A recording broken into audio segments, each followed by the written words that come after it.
नमस्कार साथियों, मैं आचार्य रवि कुमार सरदाना, वास्तु कंसल्टेंट, टैरो का reader, palmist and recce healer. आज के इस वीडियो में आप सबका बहुत बहुत स्वागत और अभिनंदन करता हूं। साथियों, इस समय जो देश काल की परिस्थिति चल रही है उसमें बहुत लोग बहुत परेशान हैं। कोई फिजिकली परेशान हो रहा है, कोई मेंटली, कोई इमोशनली, और एक्चुअल में रास्ता ही नहीं मिल रहा कि किस तरीके से इस स्थिति से बाहर निकला जाए। अब अगर हम बात करते हैं कि हम ऋषि मुनियों को अगर देखें, जो हमारे ऋषि मुनि थे वो दीर्घायु भी बहुत होते थे और स्वस्थ भी रहते थे। तो आप जानते हैं कि ऐसा क्या रीज़न था कि वो दीर्घायु भी रहते थे और स्वस्थ भी रहते थे, मेंटली भी स्ट्रांग रहते थे, इमोशनली भी वो डिस्टर्ब नहीं होते थे? कोई तो रीज़न होगा। नहीं जानते आप रीज़न ना? तो आज इस वीडियो में मैं वही रीज़न आपके साथ शेयर करने जा रहा हूँ जो हमारे शास्त्रों में लिखा है, जो हमारे उपनिषदों में लिखा है कि किस तरीके से हमारे जो पुराने ऋषि मुनि थे वो नियमों को पालन करके, नियमों का पालन करके पूर्ण रूप से फिजिकली, मेंटली, इमोशनली स्ट्रांग रहते थे, हेल्दी रहते थे। तो आज इस वीडियो में पूरी उसकी मैं आपको जानकारी देना चाह रहा हूं, इसलिए आप इस वीडियो को पूरा देखिएगा। अंत तक देखेंगे तभी आपको इसका पूरा फल मिलेगा। तो हमारे शास्त्रों में जो लिखा गया है ऋषि मुनियों की जो दीर्घायु और स्वस्थ होने का कारण, वो लिखा गया है कि लंघम, यानी कि लंघम का मतलब होता है उपवास। वो लोग उपवास रखते थे। तो अब ये कोई भी बात कर सकता है, सब उपवास तो हम भी रखते हैं, पर हम तो बीमार हो जाते हैं। पर साथियों, जो हम लोग उपवास रखते हैं और वो जो उपवास की वहाँ उन्होंने डेफिनेशन या एक्सप्लेनेशन दी है, वो दोनों बहुत अलग है। हम लोग क्या सोचते हैं कि हम एक टाइम खाना छोड़ दिया या हमने एक दिन खाना छोड़ दिया वो उपवास हो गया। नहीं साथियों, ये उपवास एकदम अलग तरीके का होते हैं। तो 4 तरीके के उपवास इस पूरे तरीके में, पूरे हेल्थ के लिए, इम्यूनिटी स्ट्रांग करने के लिए, इमोशनली और फिजिकली स्ट्रांग होने के लिए, मेंटली स्ट्रांग होने के लिए 4 तरीके के लंघम यानी कि 4 तरीके के उपवास बताए गए हैं। पहला उपवास है फास्टिंग का। फास्टिंग फूड कह सकते हैं। पर हम लोग जो फास्टिंग फूड करते हैं उसमें चीज़ें छोड़ देते हैं, खाते नहीं हैं। पर यहाँ पर फास्टिंग से उनका मतलब ये नहीं है कि आप खाना पीना छोड़ दो। उनका एक तो ये फास्टिंग का मतलब है कि आप खाना तब खाएंगे जब आपको भूख लगी हो, यानी कि जब आपकी जठराग्नि पूरी प्रज्वलित हो गई हो तब आपको खाना खाना है। और उसका देखने का एक तरीका ये भी है कि जब आपके राइट नॉस्ट्रिल से आपकी श्वास आ जा रही हो, इसका मतलब उस समय जठराग्नि पूरी तरीके से प्रज्वलित हो चुकी है।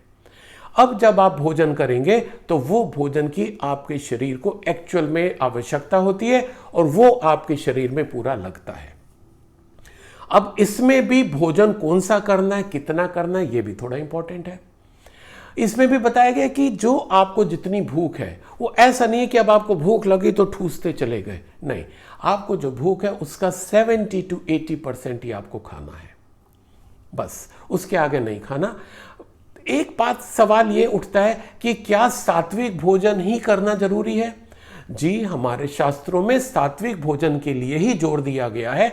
पर जब हम ये लंघम की बात कर रहे हैं, इस नियम की बात कर रहे हैं, तो यहाँ पर केवल सात्विक भोजन के लिए नहीं कहा गया, यहाँ सिर्फ भोजन की बात की गई है। क्योंकि अगर हम ये बात करें कि वेस्टर्न कंट्रीज में अगर कोई इसको फॉलो करता है तो वहाँ वेस्टर्न कंट्रीज में तो तामसिक भोजन ज़्यादा किया जाता है। तो वो कैसे सात्विक भोजन कर पाएंगे? क्योंकि वहाँ पर उनका कल्चर ही नहीं है, उनका जलवायु ही उनको परमिट नहीं करता। तो इसलिए यहाँ पर फास्टिंग आपका लिमिटेड रहना चाहिए इस पे कि आप एक तो तब खाएं जब आपको भूख लगे, इतनी भूख लगे कि जठराग्नि पूरी प्रज्वलित हो जाए, और जितनी भूख है आप उसका 70 to 80% खाएं। आप पूरे दिन खाते नहीं रहेंगे, खाने वाली मशीन आपको नहीं बनना है। आप सिर्फ केवल उतना खाएंगे जितना आपकी इस मशीन को चलाने के लिए जरूरी है। तो ये तो आपका पहला था फास्टिंग ऑफ फूड, कि किस तरीके से उपवास रखना है खाने का। दूसरा उपवास आता है ब्रीदिंग फास्टिंग, यानी कि अपनी सांस का उपवास रखना है। साथियों, सांस का उपवास रखने का बहुत ही अच्छा तरीका और बहुत ही कारगर तरीका हमारे उपनिषद और हमारे शास्त्रों में बताया गया है, जो कि हमारे ऋषि मुनि फॉलो करते थे। इसके लिए आपको क्या करना है कि कम से कम दिन में 2 बार शांत बैठ के आप जो है अपनी सांस को कंट्रोल करके सांस लेंगे, जिसे आजकल हम लोग प्राणायाम भी बोलते हैं। आप जब सांस लेंगे तो जितनी ज़्यादा आप इनहेल कर सकते हैं, धीरे धीरे इनहेल जितना कर सकते हैं वो करेंगे। फिर जितनी देर वहाँ पॉज ले सकते हैं वो पॉज लेंगे और फिर धीरे धीरे उसको एक्सेल करेंगे। मैं एक बार आप लोगों को करके दिखाता हूँ।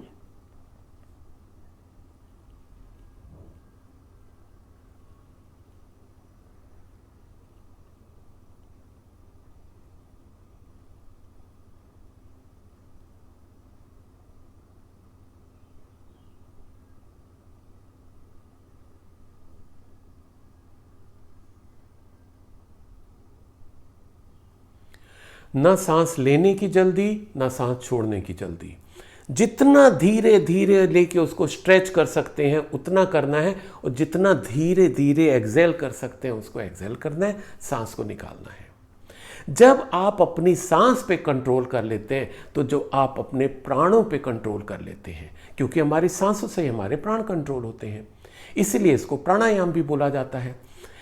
इसका एक और फायदा साथियों ये भी होता है कि जब आप अपने ये ब्रीदिंग फास्टिंग कर रहे होते हैं उस समय आपका ध्यान कहीं और नहीं जाता, कोई नेगेटिव थॉट्स आपके नहीं जाते, क्योंकि negative thoughts again negative energy को जनरेट करते हैं, और जो आप नेगेटिव एनर्जी निकालेंगे आपको नेगेटिव एनर्जी वापस मिलने वाली है। तो ये जो ब्रीदिंग फास्टिंग करनी है, आपको सांस की क्रिया करनी है, इसको आप दिन में 2 बार शुरू करें। जरूरी नहीं है कि आप उसको 5 मिनट, 10 मिनट, आधा घंटा करें। शुरू आप 2 मिनट से भी कर सकते हैं, ज़्यादा नहीं कर सकते, 1 मिनट से करिए, पर इसको अपने जीवन का हिस्सा बनाइए।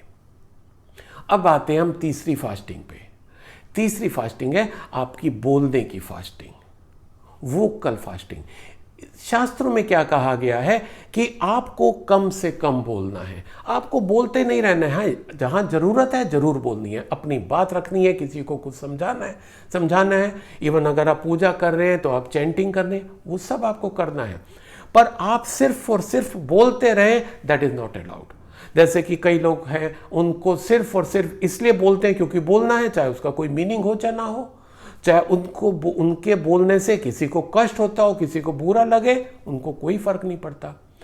पर हमें ये क्या निर्देश दिया गया है इस वाक लंघन में कि आपको इसका उपवास करना है। और अगर आप देखें तो हमारे शास्त्रों में भी लिखा गया ना कि मौन व्रत धारण करना। ये मौन व्रत धारण करना क्या होता है, ये भी तो आपका उपवास ही है। कि जितनी आप अपना मौन व्रत धारण करेंगे आपकी आंतरिक शक्ति उतनी बढ़ेगी, करके देखिए। क्योंकि जब हम बोलते थे एनर्जी का तो लॉस होता है ना, तो एनर्जी स्टोर करने के लिए, एनर्जी गेन करने के लिए आपको अपना वाक लंघन करना बहुत जरूरी है। इसका दूसरा हिस्सा, आप बोले पर वो बोले जो सही हो, जो सत्य हो। कभी भी ऐसी बात ना बोलें जिससे किसी को कष्ट हो, किसी को हर्ट हो, किसी को दुख पहुंचे। ऐसी आप कोई भी बात ना करें, ना तो जानबूझ के ना अनजाने में। और अगर अनजाने में इस तरीके से आपसे कुछ हो भी गया तो उस व्यक्ति से आप क्षमा मांग लें, क्योंकि जिस क्षण हम क्षमा मांग लेते हैं वो हमारा पाप कट जाता है। वो क्षमा आपको मन से मांगनी है। हमारे संस्कृत में एक श्लोक भी है, सत्यम ब्रूयात प्रियम ब्रूयात न ब्रूयात सत्यम अप्रियम। यानी कि सत्य बोलो, प्रिय बोलो, कभी भी अप्रिय सत्य ना बोलो। और इसका आगे का हिस्सा भी है, कभी भी प्रिय असत्य भी नहीं बोलना चाहिए। यही सनातन धर्म है। तो सनातन धर्म क्या होता है कि जो शाश्वत है, जो हमेशा रहता है, उसी को सनातन कहते हैं। ये किसी धर्म विशेष से लिंक नहीं है। तो जब हम अपनी वाणी पे कंट्रोल कर लेते हैं, अपनी वाक पटुता को अपने कंट्रोल में करते हैं, कब, कैसे, कितना बोलना है, तो हमारे में एनर्जी स्टोर हो जाती है, जिससे कि हमारी physical health, emotional health, mental health सब बहुत अच्छी रहती है, हम स्ट्रांग बने रहते हैं। और अब चौथा लंघन है मूवमेंट फास्टिंग। मूवमेंट फास्टिंग कैसा थी कि आपको कम से कम मूवमेंट देना है, या यूं कहें कि जितना चलना है वो तो चलेंगे, आपको स्थिर रहने की प्रैक्टिस करनी है। यह है आपका मूवमेंट फास्टिंग। स्थिर रहने की प्रैक्टिस करने के लिए जैसे अभी मैं बैठा हूं ऐसे बैठ जाएं और जरूरी नहीं है कि मैंने तो अर्ध पद्मासन लगाया हुआ है, आप इसको सुखासन में भी बैठ सकते हैं, अर्ध पद्मासन में बैठे, पद्मासन में बैठे, इवन आप चेयर पे भी बैठ के कर सकते हैं। कहीं कोई इसमें निषेध नहीं है किसी भी तरीके से बैठना। और इसको आप स्टिल रहने में अब आप क्या करेंगे कि अपनी आती जाती सांस को, अब सांस को आपको कंट्रोल नहीं करना, तेज धीरे नहीं लेना, केवल आपको उसको आते जाते महसूस करना अपने नॉस्ट्रिल्स में। तो अगेन जब आप इस सांस पे ध्यान रख के स्टिल रहते हैं, यानी कि आपने अपने विचारों को भी स्थिर कर लिया, अपनी बॉडी को स्थिर कर लिया, अपनी सांस को स्थिर कर लिया, तो अगेन आपका एनर्जी लेवल बढ़ जाता है, क्योंकि नेगेटिव थॉट तो आपके आसपास भी नहीं आ रहे हैं।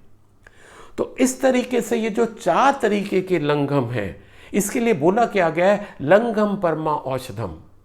ये जो उपवास है यही सबसे बड़ी औषधि है, या आप इसको यूं भी कह लें कि अगर हम ये उपवास करते हैं तो हमें औषधि की जरूरत भी नहीं पड़ती है। करके देखिए, अपना के देखिए। अगर हमारे ऋषि मुनि शतायु हो सकते हैं, वो 100 वर्ष से अधिक रह सकते हैं, पूरे स्वस्थ रह सकते हैं, उनके ऊपर तेज भी हो सकता है, वाणी पे कंट्रोल हो सकता है, क्रोध पे कंट्रोल हो सकता है, उसके लिए ये उपवास वो करते थे, तब ये सब उनके लिए संभव था। जब उनके लिए संभव था तो साथियों हम सबके लिए भी संभव है। इसको कर कर देखिए, अपने जीवन में अपनाइए। आपको अगर इसमें कुछ और क्लैरिटी चाहिए तो कमेंट सेक्शन में आप मेरे से पूछ सकते हैं, मेरे को आपको जवाब देने में अच्छा लगेगा। आप इसको अपनाइए। ये जो आजकल हमारी स्थिति चल रही है, हमारे देश की, काल की, आसपास का जो वातावरण है जो हमें डिस्टर्ब कर रहा है, उससे आपको निकलने में बहुत सहायता मिलेगी, मजबूती प्रदान करेगा। ये आपका जो लिंगम जो आप कर रहे हैं, लंगम कर रहे हैं, जो उपवास कर रहे हैं, उससे आपको शक्ति मिलेगी। आपको ये वीडियो कैसा लगा इसको ज़रूर कमेंट सेक्शन में लिखना ना भूलिए। साथियों, मैं हर संडे को वीकली हॉरोस्कोप डालता हूं अपने यूट्यूब चैनल पे। आप उसको फॉलो करें कि आपका नेक्स्ट वीक आपको कैसे करना है, और इसका लिंक अपने मिलने वालों से भी शेयर करें, जिससे कि इस तरीके के मीनिंगफुल वीडियो उनको भी मिलें, वो भी अपना जीवन में चेंजेस ला सकें। अब मेरी एक और अनुरोध हो रहा है आप लोगों से कि मेरे को इंस्टाग्राम पेज पे, मेरे फेसबुक पेज पे, मेरे लिंक्डइन पे, मेरे को ट्विटर पे फॉलो करें, जहां पर मैं अलग अलग किस्म की वीडियोस या और अपडेट डालता रहता हूं। आप सब लोग बहुत ही स्वस्थ रहें, सुखी रहें, यही मेरी कामना है। Wish you all the best.